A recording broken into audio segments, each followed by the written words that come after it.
Good. Happy Monday. Anybody got a case of the Mondays? I'll Nope. tell you when it's over.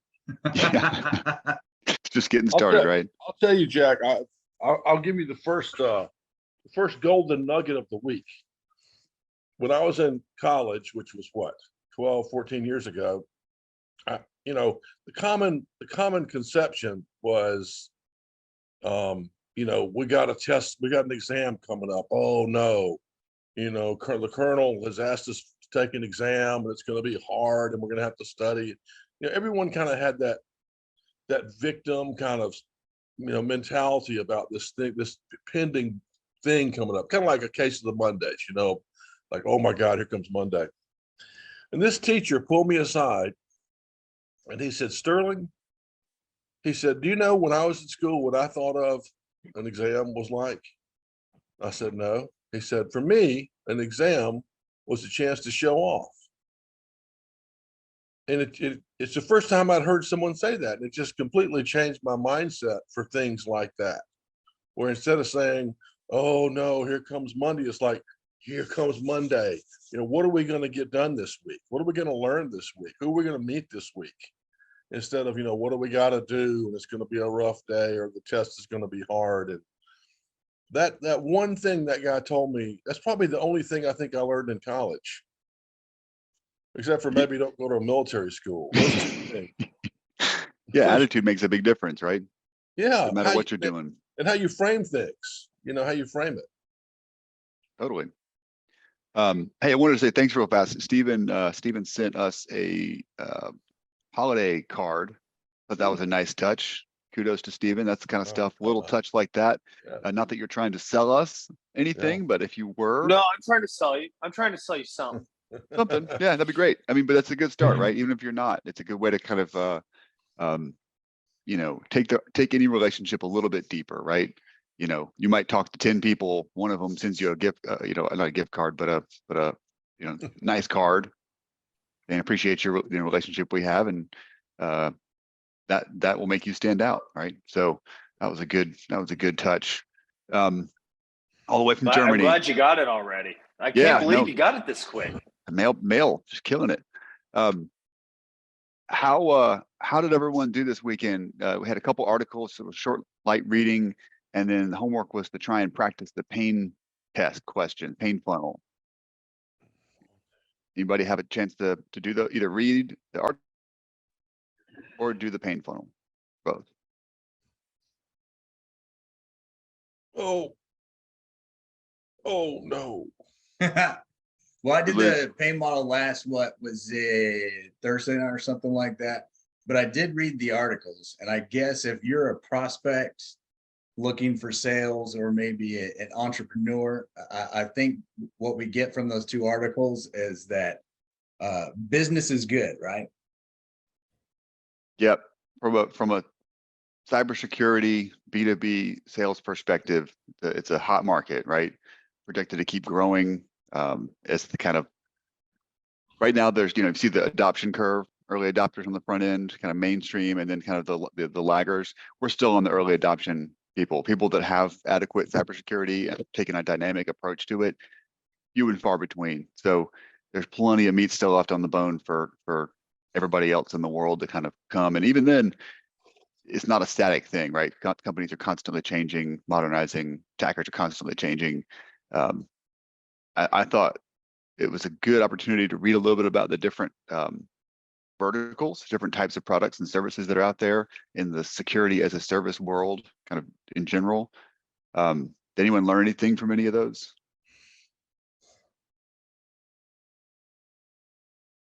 Well, I was disappointed not to see Hound in that top 10, Jack. Well, it's interesting, we wouldn't fit there because we're not a vendor, right? That was all kind of vendors and stuff that individual companies have proprietary services that they sell and manage, and that's not what we do, right? We're an independent sales company, so we sell the stuff. We're not making it or producing it or maintaining it. So probably never going to show up in that list. If you want to read more about what's happening in the world of companies like Hound, check out Upstack, upstack.com. It's a big company that's essentially what we are, but on steroids. They're buying up really successful agencies and kind of rolling them up into a collection of partners that are all doing the same thing under one banner. So check out Upstack. That's much closer to what we're doing. Anybody else have any thoughts on either of the assignments over the weekend? There's no quiz or anything. We're just. I think the amount of money that's going to be spent on cybersecurity in the next probably like 5 to 10 years is going to be like unfathomable compared to what it is now. Yeah. Because how much stuff is actually going to like online and everything else, everything is going to have to be protected. Yep. And increasingly, beyond that, not just everything being online, but everything, insurance is forcing people to come to the table and actually implement security measures, right? Regulatory agencies are getting more and more stringent. Most of the world right now, unless you're in a really, highly regulated industry like healthcare or something like that, it's self-reported. Even for the defense industry supply chain, right? The DoD's manufacturing supply chain, they're a Scouts honor. We're attesting what we're doing, right? If you're a company that does business with the government, they say, here's what you have to do business with us. And then they just basically turn on a piece of paper that says, we're doing it. Here's what we did. Or even here's the plan to get to there. But there's no follow-up. There's no verification from some third party. And that's changing right now. So companies are going from being able to essentially turn in a self-report card to someone's 100% of the time going to come audit you to see if you're actually doing what you're saying you're doing. So from a combination of insurance and regulations and really just the increasing threat landscape kind of seeping into everyone's mind, all of those things are pushing companies to the table to force their hand. So they're not just making a decision because they think it's a good idea, but they have to a lot of the times, or they pay. So yeah, good point, Golden. Anyone else? Yeah, in terms of practicing, the Sandler model this weekend, I had a couple long car rides. So you had me in the car just kind of talking to myself, and even in the mirror over the weekend, trying to change like the inflection in my voice as we mentioned last week. So hopefully a little better. But Nice. If someone was watching me in my car talk to myself, they probably thought I was a little crazy. No, that's good, and that's kind of you're talking to yourself is a good first step into talking to other people, right? It's like if you're too afraid of talking to yourself, then probably not going to do well talking to other people, especially strangers. And that's the biggest hang up. I still struggle with it, but like the fear of rejection, the fear of sounding like you don't know what you're talking about, that stuff just creeps in and will just cripple your sales efforts. You got to be okay with getting told no 9 times out of 10. So good job, Troy. Anybody else going once? So I think what we left off was Colton was the only one who didn't get to do a practice pain funnel. So we'll kick that off and then we'll move on down the submarine with the goal of kind of finishing the submarine this week. And then if we get done with the sub, Padre, did you have any idea what you wanted to do next? I've got a thought, but I didn't want to step on your toes. Hold on. You're unmuted, so that's a start. I know. I'm horsing down some salmon. Sorry.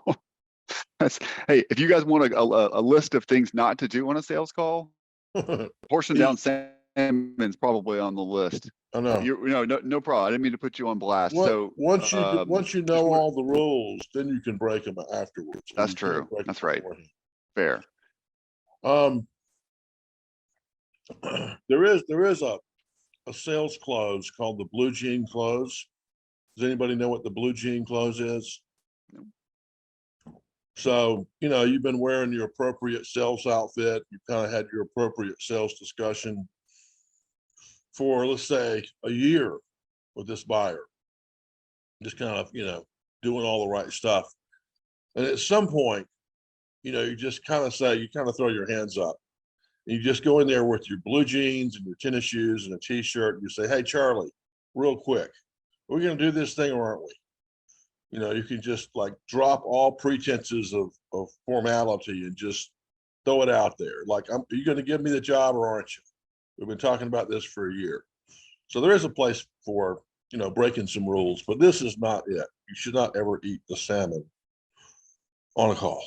At least we can't No. smell the salmon. I mean, that would be worse if we could somehow smell it, but I think we're safe. That's true. That's So true. the question is, once What's we're done next? with the sub, if we get done with the sub, but this week, what can we expect to do? Let's see how the week goes, and then we'll decide kind of based on how they do what we should do next. I've got some ideas too, particularly around more practice, like interviewing, things like that. But yeah, you and I can talk about it and figure it out. Let's just make them masters of the sub today. We'll make them all admirals. Okay, Submariner Admiral, love it. Colton, you ready? Yeah, I'm ready. All right, why don't you call John? You've done your BNR, you've done your upfront contract. You can make up whatever kind of discovery question you want, and then take him through the pain funnel.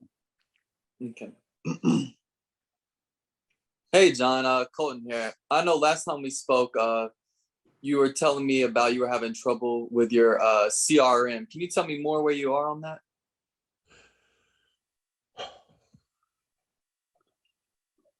Yes, we like I said, we have an old CRM. It's been kind of patched together over the years. The salespeople hate it. They won't update the system. It takes forever when they're on the road to download stuff. And so it's a mess, and we lose a lot of information about when we're supposed to call people back, and things like that. Can you give me an example of that? Yeah. We had a big meeting here with a big prospect. We did a lot of work, and it's like $1 million deal. And the sales rep updated all the stuff in the CRM, he thought, and kind of what the follow-up steps were going to be for everybody. And nobody had got anything. And so after all that work for that prospect for this deal, no one got the emails telling them what to do. And so the deal just kind of floundered out there, and we eventually lost it because it just disappeared in the cyberspace. About how long has this been going on? Well, we've had the system about 10 years, and it's gotten worse and worse, but really over the last 2 years, I've noticed that we're dropping some balls. What have you tried to do about fixing it? We had a consultant come in and look at it about a year ago, and we didn't like what he was saying, just a bunch of jibber jabber. And then we've looked at some other systems, but we put a new system in. Seems like it's going to cost so much money, and it may not even be any better. So we really don't know what to do. Well, did that work? No, neither one of those worked. They didn't work. Okay, so if that didn't work, how much has this problem cost you? Well, I think, we do about 10 million a year, and I'm thinking we're losing, maybe 2 million a year in lost revenue that we could have gotten if we had our act together. Couldn't be that much. Well, I'm telling you, I just told you we just lost $1 million on one deal, so it could be more, but I don't know. Let's just say $1.5 million. Is that a big deal? Well, it's a pretty big deal. The company's still doing well, believe it or not. But if we had that extra $1.5 million or even $1 million, that would be good for our investment in our future. And what happens if you don't fix it? Well, I think I've been told by our board that if we don't have this thing fixed by June of next year, that I'm going to be in hot water. And so, I think we've been messing around with it for a while, but we're now to the point where I have got to get something fixed. So that's why I brought you in here. What do you think you should do? Well, I think we got to find a local vendor that we trust who can kind of hold our hands through the process and help us figure out what to do. I don't know what to do. So we're trying to find someone to help us. So are you open to outside suggestions on how to fix it? I am. So how about we're a local vendor to you. We have a CRM expert. We could come in and do a week study for $10,000. How does that sound to you? That sounds pretty good. That sounds pretty good. So I think you did really good, Colton. Really good. Couple of things, and I know we've told y'all to read the script, but we're to the point now we need to tell you if there's something that you already know, based on our conversation, you can adjust the script a little bit. Okay. Like if I say that thing didn't work, and the next line is did it work? You don't say did it work. You say, so you told me it didn't work. I understand that, and then you just go on to the next thing. So you just need to acknowledge that you're hearing them. And then the only other thing I had was at the end, when you're about to ask for a small little bit of money, you need to make sure you compare it to how much money I'm losing. So it would sound something like, so John, you told me you guys, might be losing $2 million a year, and then we cut it down to $1.5 million. Even at $1 million, you're saying at least $1 million a year in lost revenue. Yes. Would it be worth spending like 10 grand to have my experts come out there for a couple of days to do a study? So when you compare it like that, it's much easier for the person to say yes than if you just say, how about give me 10 grand and we'll send someone over there. It makes the 10 grand look more minuscule compared to that big $1 million. That's right. It's nothing. It's nothing. It's nothing. So very good though. Very good job. Jack, what did you think? Yeah, no, agree with what your points were. Kind of read and react. If someone, if you say tell me more about that, and then they give you an example in that, you don't have to ask for an example after that. Be a little bit flexible, still stick to the script, but use your common sense. The other thing was at the end, when you get that permission, the hardest thing to do is someone says, please, 1,000 times, yes, I want outside help and advice. It's not to offer your advice. That's the hardest thing in the world, because you've got this, we're all problem solvers, right? We want to jump to solve. You just got permission to solve. You just did the whole pain test and they passed your flying colors. You want to solve it, right? And I think we talked about maybe if it was like, it made sense, but I'd say default to not jumping to solve at that point, because you still haven't finished the sub, and there's a reason why there's got 3 more sections to the summary. I mean, the next one is what has to happen for a decision in this case, and it might be I've got to go to my board and request non-approved, non-standard funding for something. I mean, you don't have any idea what it takes to actually get that thing done. You might guess, you might get lucky, but jumping to solve at the end of the pain funnel is typically what you don't want to do. So you still got more to go before you can actually throw something out there, even if they're asking. A lot of times that they don't know what to do, and they're just thinking, yeah, well, tell me what you can do. How do you solve it? So you might want to say real fast, I got a couple more questions to make sure that we get this right before I offer up a solution. I don't want to, misfire too soon or something like that. So that makes sense? Yeah, that makes sense. Your pitch was good. I'm not saying it was a bad pitch. It was a great pain funnel and not a bad offer. But you got to do a little more qualification before you can, shoot your best shot. So good job. So we got everybody done with the pain funnel, correct? Everyone's got 1 rep. Not smiles and nods. Awesome. Troy, what's up, man? See your hand up. Yeah, quick question. This might be reading into it a little bit, but assuming that we're all working for a tech sales firm or maybe even like a consulting firm, we keep using that 10,000 for a week's consulting fee as like the baseline. What is like the typical rule of thumb, in terms of like the ratio of the money that they're losing to like what you're pricing that like week's visit at? Is there like a standard formula that you use or anything like that? Padre, you want to take that one? I've got a little less experience. I mean, I could make up an answer, but Give me the question again, please. Yeah, so we're using that 10,000 consulting fee to come in and do like that, your CRM expert coming in and looking at the company's details. But is there like a typical formula that you would use if you were to offer a site visit like that? Yeah, I mean, talked about a little bit. Um,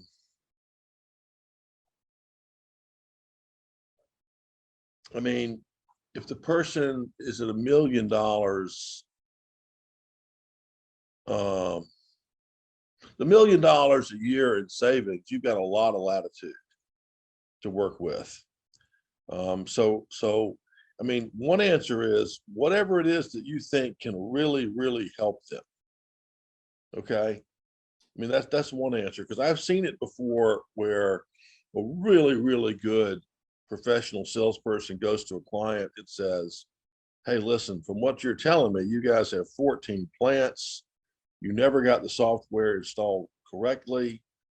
You're facing multi-million-dollar fines if you don't get this right. You have the money to do it.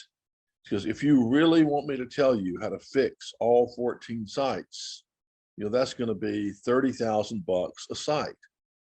That's what, 400 and something $1,000. That's what they did. They paid him, 30 grand a site to send someone to each site and figure out what the heck's going on and get the software working. And this was for a company that had spent millions of dollars already on the software, but never really got it installed correctly. So for him just to send someone out for 10 grand or 20 grand, or even just send a salesperson out, wasn't really going to help anything.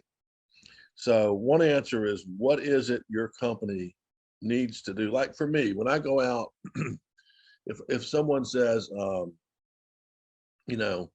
John, we want you to come help increase our sales or something, I'll say, well, the first step, after I go through the whole submarine, I'll say the first step, if you want to do it, that's going to cost you 5 grand. And I'm going to come out there and interview all your salespeople and get them all tested. I'm going to hear all their stories. It's going to take me, a day or two. And I'm going to come and give you my assessment of your team and what we ought to do. Step one. And if they don't have the money for that, or the problem, if they don't have a big enough problem where that's a big number, then I'm not a good fit for them. So, I mean, relatively speaking, when you look at a number like $1 million, you can almost do anything. You could say 50, 25, 10, 100, but it's really whatever it is that you think you need to help them. You're not trying to make money with this first sale. You're just trying to get them to commit with some dollars. And once they do that, the chances of them actually buying the big thing go up by about a factor of 10, I would say. Got it. Yeah, that makes sense. Does that make sense? I'm sorry, that's not a specific answer, Troy. No, it is. Would it ever be in your best interest to ask them what they would be willing to pay to have one of your experts to come out to the company? I wouldn't do it that way.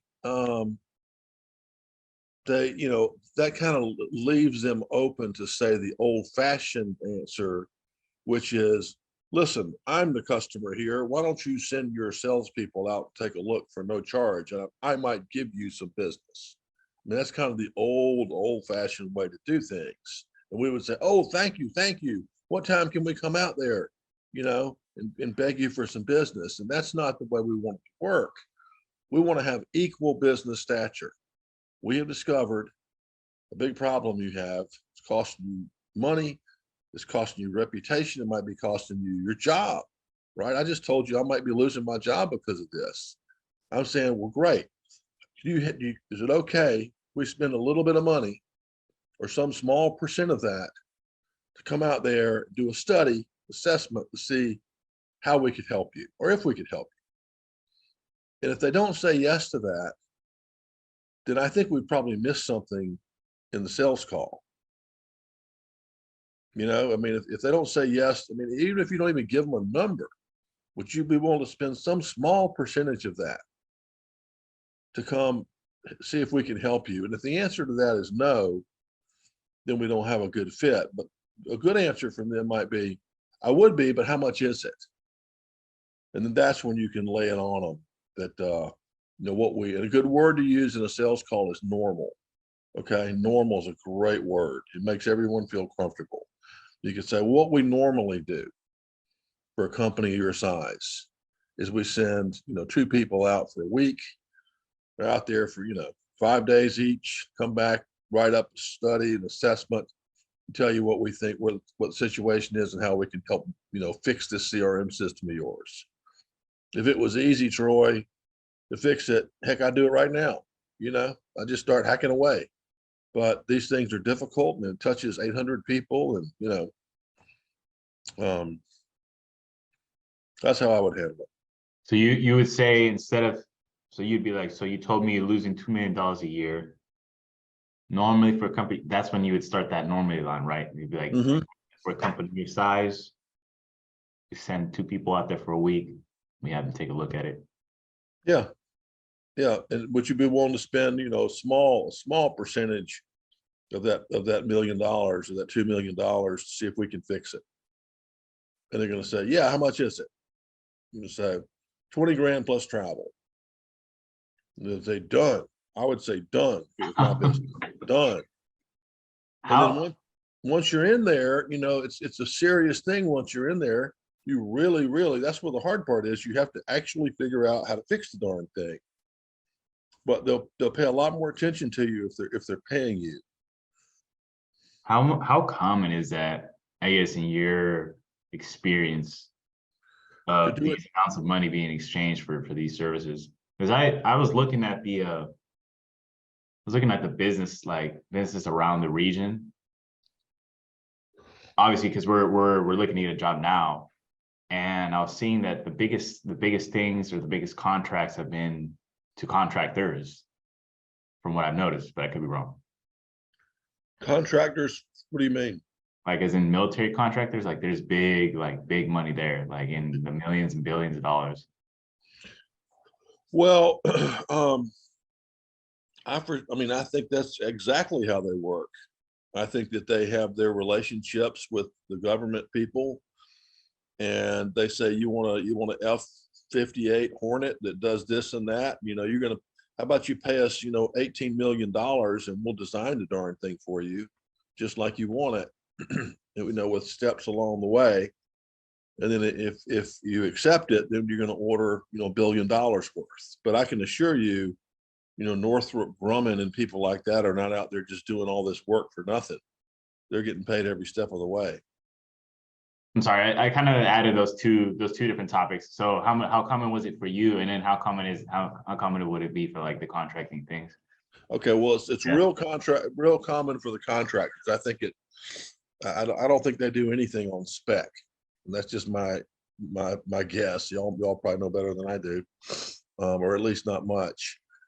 In our case, my career over a couple of decades when we started, we were doing it the old-fashioned way, right? We would say, "Oh, great, it sounds like you have a problem, and let me give you a proposal and see if you like it." And then we'd send the proposal, and then we start chasing them around. Say, "Hey, Kevin, have you gotten that proposal yet? Have you read it yet? What'd you think of it? You got any questions?" I mean, it's just old-fashioned, horrible salesmanship. But we didn't know any better. And then once we learned, this method of how to sell, an assessment to really solve the problem, it became, more than 50% of how we sold things. And then depending on where you guys go to work, they may have a system to do this, they may not. They may do it the old-fashioned way. It may work just fine for them. It may be something you can introduce to them. Where you say, "Hey, what if I sold some engineering time to go in there and figure out what they really need?" But yes, it's very common now. It's much more common now than it used to be to do this.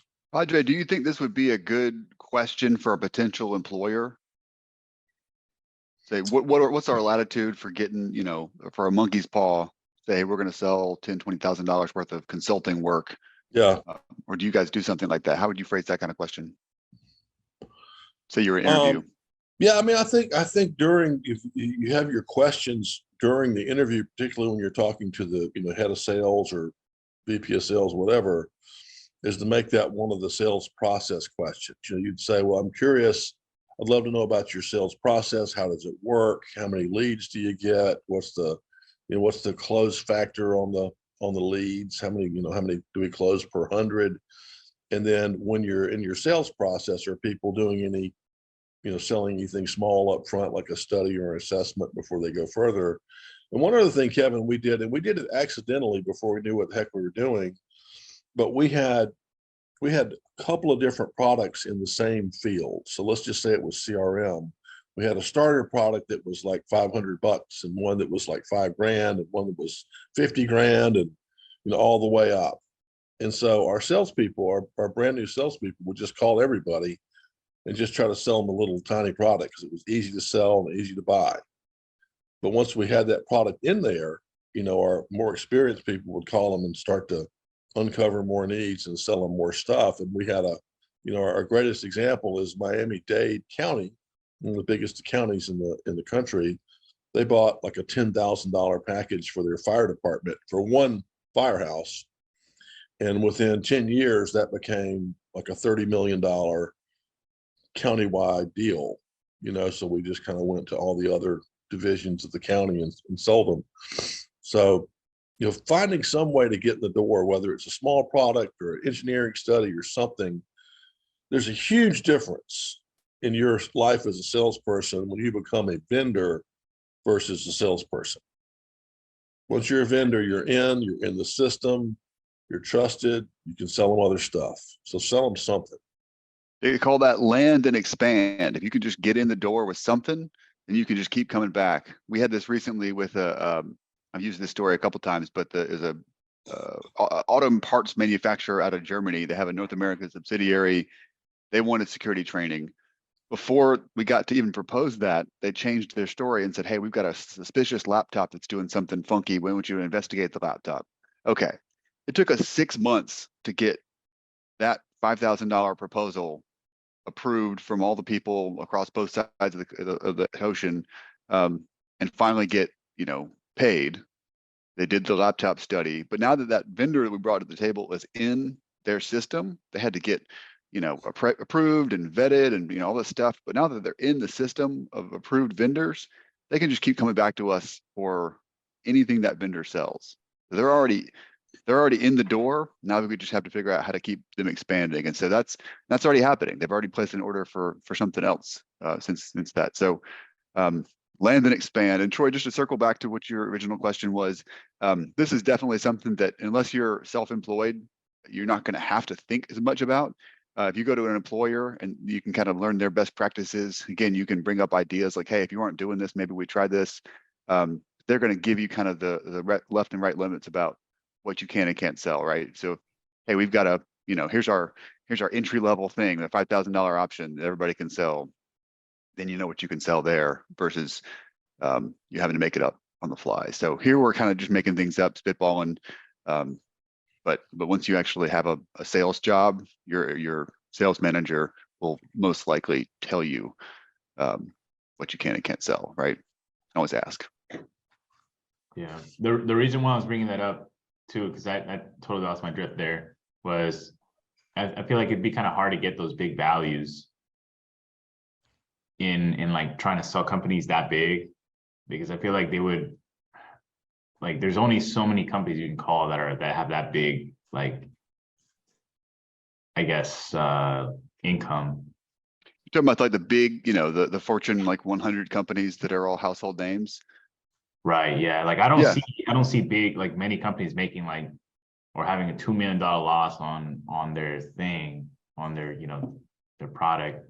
You'd be surprised. I mean, there's a lot of good sized companies out there that aren't in that Fortune, 1000 or whatever, that are run not well. Right. I mean, one of the things, my lessons, eyes opened, I guess, thing a little bit coming out of the military was I assumed that most businesses were competently run from a logical perspective, and that's just not true. There are plenty of successful companies that are completely dysfunctional, and it's the think about like baseball players, like batting averages. The best baseball players batting average is like 300, right? That's a good batting average. Most companies are batting 300 or worse, right? So there's a lot of loss, a lot of inefficiency. even in a medium size, a company with, 500, 1,000, 1,500 employees, that's not a huge company. And they're, they might be losing hundreds of thousands, if not millions of dollars just through inefficiency. And so once you kind of figure out what you're selling, who you're selling it to, that stuff will start to kind of illuminate itself a little bit more. But I mean, I've got a, no-name company down in Savannah that makes stuff with a robotic assembly line. And they were the ones that were losing, I think, 200 grand. A 2-minute internet outage was a $100,000 loss for them. So, that adds up. So you'd be surprised. I'll add to that. I was surprised too. I think most of all the stuff that we see before we actually get out in the business world is like articles about Apple Computer and SpaceX and, these grand things. And the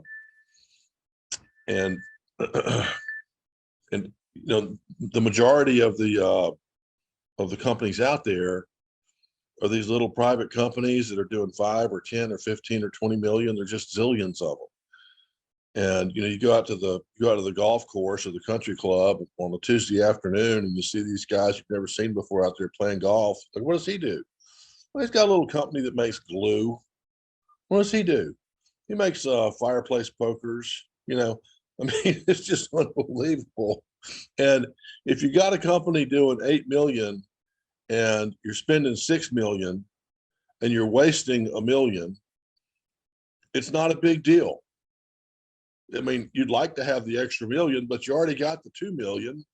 So why bust your hump about it, right, Jack? I mean, it's kind of an extreme example, but they're not going to be chasing down every nickel. If there's, well, we made 2 million again last year, it's fine. There's a strong bias to the way we've always done it, even if that's not perfect, even if that's flawed, even if it worked. Hey, it worked 20 years ago, but as times have changed, it's become less and less effective. There's always a strong bias against change, right? Against adopting and embracing new. I think 1 out of 100 companies I've interacted with was like all about embracing change and being forward leaning and taking on new things. Most of the time you're up against inertia, right? Companies that, they're already in the dumpster. You're trying to talk them out of the dumpster and they're like, well, we're already in here. Why would we get out? It takes time and effort to climb out of the dumpster. Jacko, I got to run downstairs real quick. You take over. Okay. Okay. Sounds good. All right. So, moving on down the sub, do you guys need that picture up, or you know what we're talking about at this point? We're looking at, once you've finished the pain portion of this, right? You've established that they have something wrong. Did he leave his? Oh, weird. So who wants to say what's next? Anybody remember? Once you've got pain identified? Budget, right? So they've got pain for it, but they don't have budget for it. You're not going anywhere. So for budget, asking how much they're willing to spend puts them kind of on the back foot, and they're probably going to say, well, if I say a number, you're just gonna quote me that number, right? So that's kind of a fear of the customer, is that if they say a number, they're going to be on the hook for that, right? It's like negotiation 101. You don't want to be the first one to say the number. So another way to ask for budget is like, I assume you guys don't have budget approved for this project, but this is where you could work in the study thing, but you could also say something like, I'm completely blanking on my budget questions here, so bear with me. What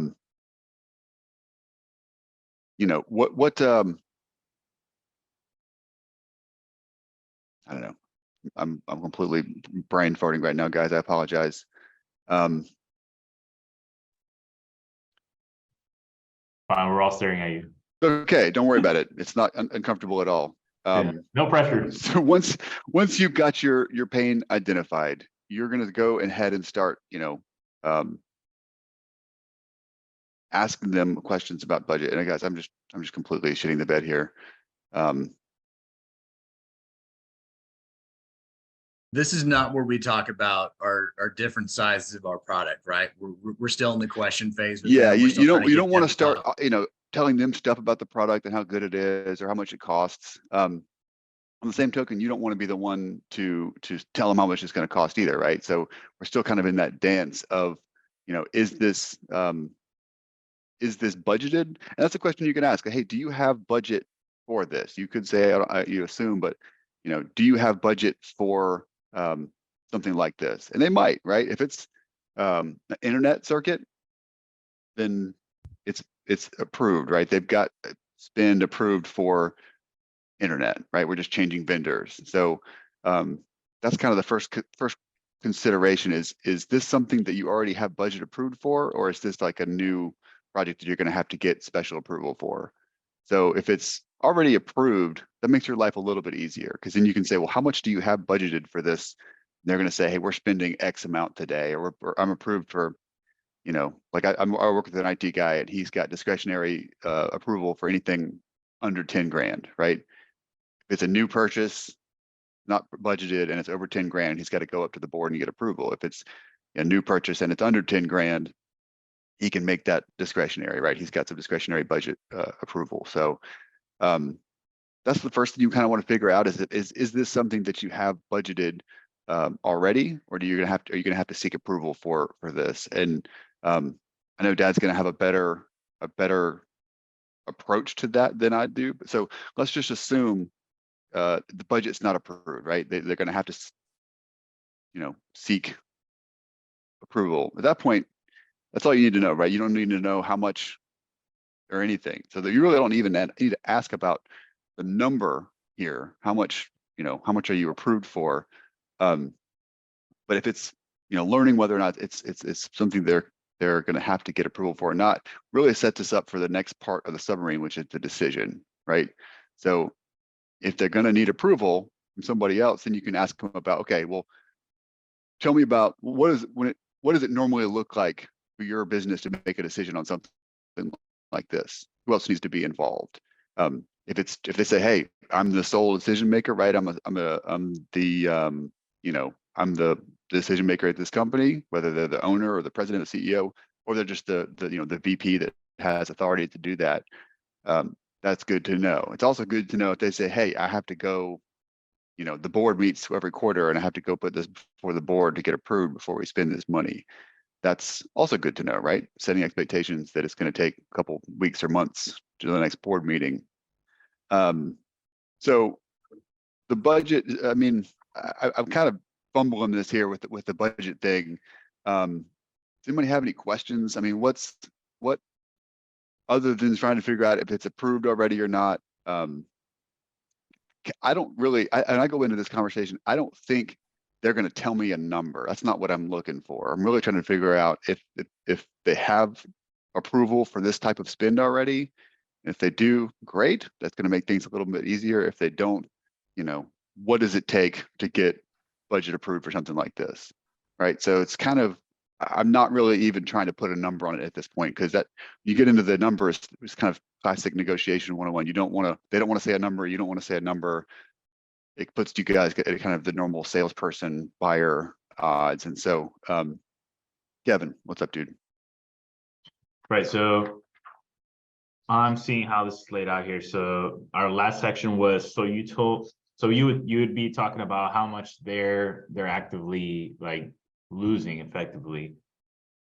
Right after that, would that be considered the budget? Because we would be asking, would it be worth to spend, $10,000 to send an engineer out there for a week to see if we could help you? Would that be the budget, or would that be, or you wouldn't even say that, or would you say something else? Like, how would you transition that? So you've got the pain questions done, right? We've done pain stuff. You open outside suggestions on how to fix that. Again, we're not talking about a number, so you can just say, do you have budgetary approval to spend some money to fix this problem? Oh, so you wouldn't even get into that last section that we're talking about, like that normally part that he said, like normally we would send somebody. Correct. And that's yes. So that's when you are proposing your solution, right? That's at the very end of the submarine. Here's what I think you've gotten approval to do it. We've confirmed that you've got, budget. You can do this unilaterally. You don't need somebody else to approve it. You figured out how the decision's going to flow. So these are all kind of objections that they might come up with. So you're getting ahead of objections before they pop up, right? Because they might pop up and say, oh, we can't afford this, too much. Okay. I can't decide this because I don't have the authority. Okay. Those are things that you might run into. And so you're kind of preempting those objections by talking about them ahead of time. So do you have budget to solve a problem like this? We said that it's costing you $1 million a year. Do you have a pre-approved budget for solving it? Right? Maybe they've already gotten approval. I mean, I know a company that the board basically gave the IT director carte blanche to go solve some security problems. So he already had approval. He didn't need to go back to the board. We didn't need to talk about how much he was going to spend. It was just, do you have budget approved to fix this problem? So again, you're not putting a number on it. You're not pitching a number yet. You're just trying to figure out where they sit on their side of the table. Are they situated in a way that they can do something about it, or is it going to take a little more legwork? Okay, we need to get budgetary approval, so we're going to have to put a number on it so you can take that and get approved. Colton, what's up? So I think you may have mentioned this about like if they already have a provider but they're changing vendors. Would you ask them, what are you currently spending? So what are you spending on your current solution? Would you ever ask them that, or would you still? Yeah. So if they were telling me, for example, that their internet was the problem, that was what was costing them money. We've done the whole pain funnel, and we get into this budget phase and say, do you already have approval to fix this problem? Yep. Okay. Well, if you don't mind my asking, when you're working with Windstream, what do they charge you a month for the service that you're getting right now? You can kind of get an idea what they're spending. This is a little bit, I guess, nuanced because I'm an independent agent, so I'm not working for Windstream or anybody else. If I was a competitor to Windstream, then they might not want to tell me what they're spending with Windstream, because then again, I'm just going to try and match that number. And that's, customers don't want that. I don't really want that. If I'm buying something, it's just, hey, how much can I get from this guy for this thing? I want to pay the right rate, not the gouging rate. So, but if in my role as kind of the consultative agent, independent salesperson, I'm trying to get them the best deal, right? I'm not trying to sell them one particular vendor or service. I'm trying to say, oh, well, you're spending $5,000 a month with Windstream. We can solve this problem and potentially save you some money. If you can spend $4,000 a month and get better service, that'd be a slam dunk, right? So a little bit of nuanced answer to that question, but so Padres, I'm doing a pretty poor job with the budget, I think. Basically, I said we're trying to figure out if they have approval, to fix this problem. Kind of coming out of the pain test is do you have budget approved, or is this something you're going to have to get approved before we move forward with something, right? We're not asking them how much they're willing to spend. We're not telling them how much we think they should spend. What's your take on the budget piece? Well, it might be a little bit different. I mean, I think in the budget part of the sub, you do want to try to get them to agree to a certain amount that they would spend on this, whether it's budgeted or not. Very few people have something literally in the budget. Think about what that means. If you say, is it, what's in the budget? Well, if you ask me what's in my budget for next year for my business, I don't know. I mean, I've got nothing special approved. I don't have any special projects approved. I've got payroll. I can tell you payroll and about how much we'll spend on marketing and stuff, but nothing special. So you're setting yourself up for failure if you just say, what's the budget for this? So, the better way is kind of kind of like what you would say for the small piece, for the monkey's paw, is to say, well, and again, here's a subtle thing too. Also, if I say, well, you told me it's, you're going to save $2 million a year, believe it or not, they don't believe that as much as if you say, well, Troy, how much did you tell me? Could you remind me how much was it you were going to save per year? And Troy goes, 2 million. I say 2 million. And you say, yeah, 2 million. Now they believe it because they said it not once, but twice, or maybe 3 times. So, and it's 2 million a year. And so that's going to go on every year for how long? For 2 years, for 3 years, for 4 years. So roughly, how much do you think you would be able to get to pay for something that would fix that problem? And that's where they should blurt out something like $1 million or 500,000 or something. And if they don't, that's where you need to bracket them. Does anyone know? No, raise your hand if you know what bracket means. Jack knows. Bracketing means you would try to bracket them into a number. So you would say, well, you know, come on, Brandon, is it, you think you might be able to get 100 grand, you know, 10 million? What do you think? And so you try to start to give them some choices and get them to say, well, not 10 million, but 100 grand is kind of low. You say, what do you think about 500 grand, 2 million? You know, and you start to try to bracket them in and get to a number. And if they say, well, let's just say 1 million too, and say, well, just call it 1 million. You know, again, you go opposite. So let's just call it 1 million. Okay, so let's say roughly you could budget about 1 million for this. Okay. And now you check it off the list. So Sure, it's a real. I'm looking to see how we could come off the last pain section. Obviously, I keep going back to it, but because it directly lines up with this. So right now so you told me you're losing $2 million. Normally we would help. Normally for your size company, we would send XX amount of guys for a week to see if we can help. Is that a way you would propose that without putting the budget? Because beforehand we had. So you told me you're losing $2 million a year. Would it be worth to spend 10,000, you know, to send an engineer out there to see if we can help you? But because we're not going to discuss budget, now we'll change it to this. So you told me you're losing $2 million. Normally for your size company, we would send 2 guys out there for a week to see if we can help you. And then you would roll into, right off of that sentence, you would say, do you have, well, I mean, this was the first thing. Do you have a budget approved for this problem? Or if that's not good, would you say roughly how much can you spend? Is that what you would ask? Okay, well, 2 things. It's getting a little confusing. If you get the monkey's paw sold, if you're successful as that, your job as a salesperson at that point, you take a timeout. All right, you say, well, great, Jack, we're going to do the monkey's paw. We're going to do the assessment. Let's go ahead and get that done. Then you and I get back together. We go over the results, and basically you would start in the submarine again where you were. You say, now this is what we know. How much could we, then you go to budget approval all the way through. So that's one thing. So the other thing, I'm a little confused. What are you asking?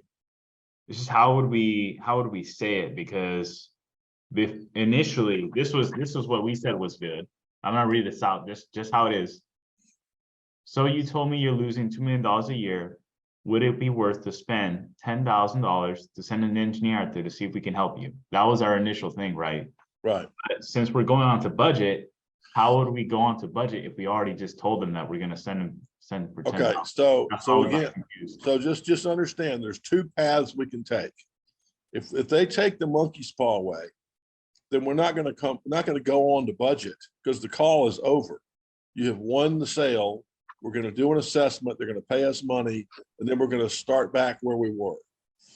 So that's why it's confusing. You would not go all the way through the sub at this point. If they don't take the monkey's paw, or maybe your company doesn't offer it, and we're just going to roll right through the budget, this is where you try to figure out how much money they think they can get to get this done. So that's where they would be like, oh, well, 2,000 is, or 10,000 is too much, or 100,000 is too much. And then you would be like, okay, or what would you say there? Well, I'm not sure. You're saying if we're trying to get the budget number? Yeah, so you just said, okay, well, if you get the sale done, so in this case, would it be worth to spend $10,000 to send somebody out there? Yeah, They yeah, said, okay, that's good, right? You Yeah. just sold. yeah. But if no, then how would you go off that scenario? Well, I think I would say something like, well, how do you think we ought to get this solved? You know, what would you like us to do to help you? I would put it back on them. It actually might not be a good fit. I mean, if they're losing $1 million or $2 million a year, and they just, you know, dismiss us for trying to come help them. So what would you like us to do? Right, and that's where I'm getting kind of like confused because we're going out of line. So I'm assuming we're all just going off the same thing. And then if we kind of just jump off, like if we're jumping like that, it makes it a little bit more difficult. Tell me if I'm wrong here, Padre. I think the standard journey through the submarine, you're not selling the monkey's paw, right? The monkey's paw is a one-off that they're so desperate and pleading with you and saying, this is we need help now, right? That's in my mind that the monkey's paw is a non-standard deviation from this process, right? We can for the sake of the teaching, we can assume that, but for some sales organizations like mine, it's 100% of the time. What, monkey's paw? Yeah, we always sell a monkey's paw. No, I agree. I like the monkey's paw. I just So think let's in terms of learning the sales process, Yeah, to make it simple, yeah, you're not proposing your solution at the end of the pain funnel, right? You're getting to the end of the pain funnel. You've qualified that pain. Now you're saying, hey, just, do you have budget approved to solve this problem? Or is this something you're going to have to get special approval for? And they're going to say yay or nay or whatever the process is. And then you're going to say, okay, well, this is maybe the number we're looking for. Is it somewhere in this range makes sense? Then the bracketing, right? So you're just getting them to kind of lead the process and say what the number is going to be. And then, okay, great. Who else needs to be involved, or what normally happens when your organization pulls a trigger on something like this? yeah. Well, I think we ought to go. I think we ought to go forward, Kevin and Jack, as if there was no monkey's paw. Okay, yeah, that's what I'm thinking, Kevin. Just to make it simple. That'll make it simpler. Yeah, keep it. The monkey's paw is always there. For me, the monkey's paw is like a consolation. If I can get, I'm trying to sell the whole enchilada, right? That's the goal, is to sell whatever marquee service or product you're selling. The monkey's paw is like, oh, well, okay, well, maybe now it's not a great time for this. What about this, right? It's like, now that's done, we're not going to do this right now. Would it make sense for us to do, maybe this? Maybe we do a, preliminary study, because if they're presenting a $1 million problem and you think that your company's, service will fix it, then proposing a monkey's paw to fix it is not the case, right? Monkey's paw in my mind is like, it's a small way to get in the door to then sell something bigger. If you can just sell something bigger using this process, do that, right? That's plan A in my mind. So a lot of different ways to do this is what we're kind of getting into. There's so many different ways to use the submarine, and there's going to be times when you just jettison it. But I think for the sake of learning and keeping it simple, we're just going to say, move through the submarine. Don't plan on deviating, or don't plan on, jumping to another spot or offering something in the middle. Plan on going from that pain, asking them about the budget. Do you have this budgeted or not? How much do you have budgeted for this to solve this problem? Is a good question. So finish the pain. Are you open to outside solutions? Okay, great. How much do you have budgeted to solve this problem? So you wouldn't even say, I'm going to consider what I just said right now, and I'll reread it just to be clear for everybody else. I don't know if everyone else is tracking. So you told me you're losing $2 million a year. Would it be worth to spend $10,000 to send an engineer out there to see if we can help you? So you wouldn't even say that. See, that's a very specific case. If you thought that was the right solution, if that was your company's standard process, was to start by doing an engineering survey and then proposing, it might be a very technical business where you're not going to ever sell them something without doing that engineering study first. And that is the next thing to sell, versus, hey, there's a thing, we could sell without the engineers ever going on site, and that I'm trying to sell. And that's ultimately what you're trying to do, right? The monkey's paw, at least in my mind, the monkey's paw is a way to get in the door with a small thing, right? But you've got a big thing to sell, and that's what you're trying to sell first and foremost. So I wouldn't make that your standard process. Hey, would it make sense to send an engineer on site? That's the monkey's paw thing at the end. And they say, hey, you know what? Maybe this isn't the right thing. Well, you said you have a big problem. maybe now's not the time to spend, to buy the whole enchilada, but would it make sense for us to come out and do, a survey, see if we can give you some, that might be kind of a middle ground. But I think for the standard process, finish the pain funnel, start asking questions about budget. Are you approved? How much do you have approved to solve this problem? All of these are qualifying questions, right? You're qualifying them. So if you skip the budgetary questions, if you skip learning about how to make a decision, I mean, I've done this. I've gotten to the end of the pain funnel, gotten really excited, proposed, which they expect you to do. They expect you to propose. They don't expect you to keep qualifying once they've like spilled their guts. So you're showing some restraint and not just pouncing on this opportunity and saying, okay, let's just keep going. Let's, qualify your budget. Okay, great. You've got some budget. You're going to have to get approval for it.